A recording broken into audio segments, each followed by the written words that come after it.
Татарстанның халық шагыйре Габдулла Тукай исемендәге премия лауреаты, күренекле шагыйре Лена Шагырҗанга исән булса 4 июньдә 76 яшь тулган булыр иде.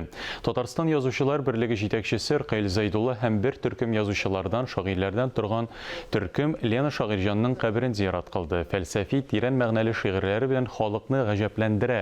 Үзенә тарта белгән шагыйре Әтнә районының Гөллекиме авылында туган. Лена Шагырҗанга багышланган истәлекләре белән авылдашлары да, кайткан кунаклар да ортаклашты.